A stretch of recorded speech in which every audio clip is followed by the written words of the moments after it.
आकाशवाणी मध्य प्रदेश से प्रस्तुत हैं प्रादेशिक समाचार।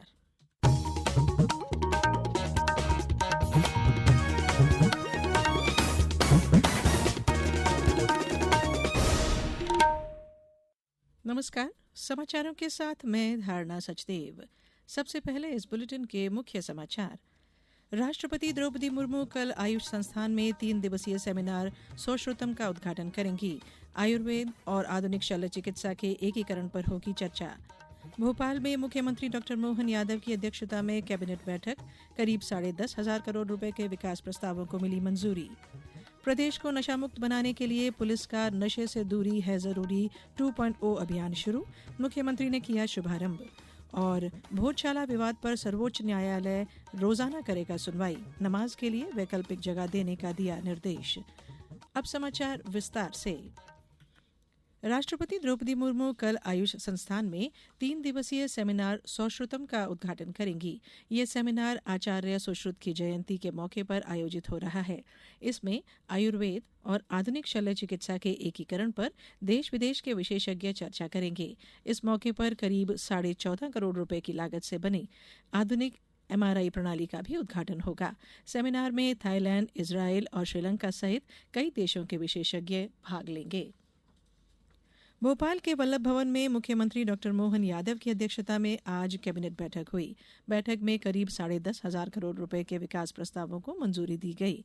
इनमें सबसे बड़ी राशि शहरी अधोसंरचना विकास के लिए रखी गई है, जिसके तहत 8,445 करोड़ रुपए स्वीकृत किए गए हैं। इसके साथ ही किसानों के हित में मूंग उपार्जन के लिए 1,587 करोड़ रुपए की निःशुल्क सरकारी गारंटी को भी मंजूरी दी गई।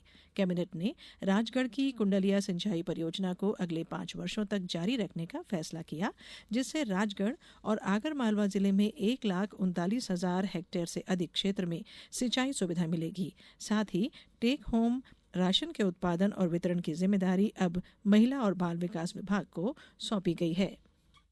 एक महत्वपूर्ण निर्णय जो लिया गया है वह है महिला बाल विकास के संदर्भ में आंगनबाड़ियों के अंदर जो 6 माह से 3 वर्ष तक के बच्चों को उनको टेक होम राशन प्रदान किया जाता था, और यह टेक होम राशन आजीविका मिशन के माध्यम से 5-6 संयंत्रों से बनता था। अभी सरकार ने निर्णय लिया है कि टेक होम राशन को वहां से आजीविका मिशन से हटा करके यह कार्य महिला बाल विकास स्वयं करेगा। रेल मंत्री अश्विनी वैष्णव ने रेलवे में कई नए सुधारों की जानकारी दी है। उन्होंने कहा कि भूमि अधिग्रहण प्रक्रिया के लिए रेल भूमि पोर्टल लॉन्च किया जाएगा। अब कंटेनरों में उर्वरक और फ्लाई ऐश का परिवहन किया जा सकेगा, जिससे प्रदूषण कम होगा। मंत्री ने बताया कि वैगन का डिजाइन अब उद्योग जगत भी तैयार कर सकेगा। उन्होंने कौशल प्रमाणन प्रणाली को 24 महीने में सभी परियोजनाओं में लागू करने की बात कही। मुख्यमंत्री डॉक्टर मोहन यादव ने आज पंचायतों के ऑडिट को आसान बनाने के लिए दृष्टि ऑनलाइन प्लेटफॉर्म लॉन्च किया। इसके साथ ही पंचायत दर्पण पोर्टल पर पेमेंट गेटवे की सुविधा भी शुरू हो गई।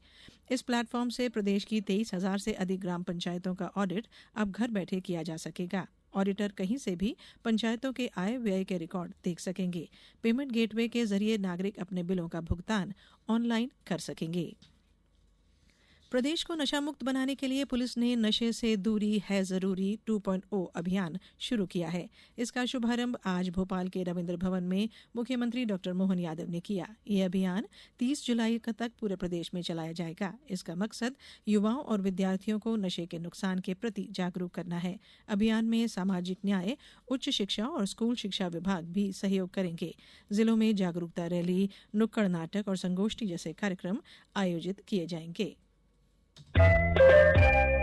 ये समाचार आप आकाशवाणी मध्य प्रदेश से सुन रहे हैं। ये समाचार बुलेटिन YouTube पर Madhya Pradesh news All India Radio channel पर और Facebook साथ ही X प्लेटफॉर्म पर AIR न्यूज भोपाल पर सुने जा सकते हैं। इसके अलावा आप हमारी वेबसाइट newsonair.gov.in पर अथवा न्यूज ऑन AIR ऐप पर भी समाचार सुन सकते हैं। समाचारों में एक बार फिर आप सभी का स्वागत है। मुख्यमंत्री डॉक्टर मोहन यादव को कल समान नागरिक संहिता समिति ने अपना प्रतिवेदन सौंपा।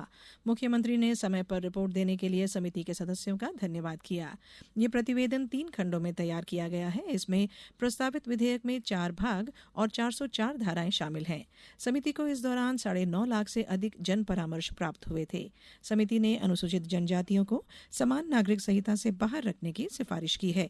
ये प्रतिवेदन अब विधि विभाग को भेज दिया गया है और विधेयक मानसून सत्र में विधानसभा में रखे जाने की संभावना है। यूसीसी की रिपोर्ट कल हमको समिति ने भेंट कर दी है। हम विधानसभा में पेश करके उसके बारे में, उसकी अच्छाइयों के बारे में, उसकी अंदर की सच्चाइयों के बारे में बताएंगे। लेकिन कॉमन रूप से जरूर बोलना चाहूंगा कि मुस्लिम समाज, हिंदू समाज, ईसाई समाज, बाकी सारे लोगों ने अपने खुल करके अपनी अपनी बातें कही है। लेकिन कांग्रेस ने प्रदेश स्तर पर राजनीतिक दल के नाते से आकर के अपनी बात तक स्पष्ट करना उचित नहीं समझा। सर्वोच्च न्यायालय ने भोजशाला विवाद पर आज रोजाना सुनवाई करने पर सहमति जताई। मुख्य न्यायाधीश सूर्यकांत की अध्यक्षता वाली पीठ ने भोजशाला परिसर में पुरानी व्यवस्था बहाल करने की मांग फिलहाल ठुकरा दी है। पीठ ने प्रदेश सरकार को निर्देश दिया कि परिसर के पास शुक्रवार को दोपहर 1 से 3 बजे के बीच नमाज के लिए वैकल्पिक खुली जगह उपलब्ध कराई जाए। अदालत ने साफ किया कि ये व्यवस्था फिलहाल अस्थायी है और अंतिम फैसले पर निर्भर करेगी। भोपाल में आज केंद्रीय मंत्री गजेंद्र सिंह शेखावत और मुख्यमंत्री डॉक्टर मोहन यादव ने एक नई अंतरिक्ष अन्वेषण दीर्घा का लोकार्पण किया। ये दीर्घा नेहरू साइंस सेंटर मुंबई के मार्गदर्शन में तैयार की गई है। इसमें ब्रह्मांड और भारत के अंतरिक्ष कार्यक्रमों की जानकारी दी जाएगी। आर्यभट्ट से लेकर चंद्रयान और गगनयान तक की उपलब्धियां भी यहां प्रदर्शित होंगी। प्रदेश विधानसभा का मानसून सत्र 20 जुलाई से शुरू होगा। सत्र शुरू होने से पहले विधानसभा अध्यक्ष नरेंद्र सिंह तोमर आज सदन पहुंचे। उन्होंने कहा कि सत्र में सप्लीमेंट्री बजट और नए कानूनों पर चर्चा कर उन्हें पारित किया जाएगा। सरकार इस सत्र में करीब 11 विधेयक पेश करने की तैयारी कर रही है, जिसमें समान नागरिक संहिता का विधेयक भी शामिल है। इसी बीच विधानसभा सचिवालय में करीब 1 दशक बाद 181 अधिकारियों और कर्मचारियों को पदोन्नति मिली है। आवासन और शहरी कार्य मंत्रालय ने कैच द रेन अभियान के तहत जल संरक्षण के प्रयास तेज किए हैं। ये काम अमृत 2.0 योजना के तहत हो रहा है। देश भर के 900 से अधिक शहरी निकाय इस अभियान में शामिल हैं। इसके तहत 1.25 लाख एकड़ से अधिक जल निकायों का पुनर्जीवन किया जा रहा है। भूजल पुनर्भरण के लिए भी बड़े पैमाने पर संरचनाएं बनाई जा रही हैं। मंत्रालय ने कहा कि 12,500 एकड़ में हरित क्षेत्र भी विकसित किए जा रहे हैं। इस साल अल नीनो के असर से अनियमित बारिश और प्राकृतिक आपदाओं की आशंका है। ऐसे में प्रदेश सरकार ने किसानों से खरीफ फसल का बीमा कराने की अपील की है। प्रधानमंत्री फसल बीमा योजना के तहत अधिसूचित फसलों का बीमा 31 जुलाई तक कराया जा सकता है। ये बीमा सूखा, अतिवृष्टि और अन्य प्राकृतिक आपदाओं से होने वाले नुकसान से सुरक्षा देता है। किसान बैंक शाखा, ग्राहक सेवा केंद्र, फसल बीमा पोर्टल या फसल बीमा ऐप के जरिए बीमा करा सकते हैं। अब बात मौसम की। प्रदेश में इस मानसून सीजन में जुलाई महीने में पहली बार सामान्य से कम बारिश हुई है। अब तक प्रदेश में करीब 9.5 इंच बारिश हुई है, जो सामान्य से 3% कम है। पिछले 5 दिनों से बारिश की रफ्तार थमी हुई है। मौसम विभाग ने आज कई जिलों में हल्की बारिश और गरज चमक की संभावना जताई है। मौसम विभाग के अनुसार बंगाल की खाड़ी में नया सिस्टम बनने पर प्रदेश में फिर से तेज बारिश शुरू हो सकती है। अब कुछ समाचार संक्षेप में। नर्मदापुरम जिले के कक्षा 9वीं से 12वीं तक के विद्यार्थियों के लिए जिला स्तरीय मध्य प्रदेश पर्यटन क्विज 2026 प्रतियोगिता 7 अगस्त को होगी। शिवपुरी जिला प्रशासन द्वारा सभी विवादित प्लॉटों के कर क्रय विक्रय और नामांतरण पर आगामी आदेश तक प्रतिबंध लगा दिया गया है।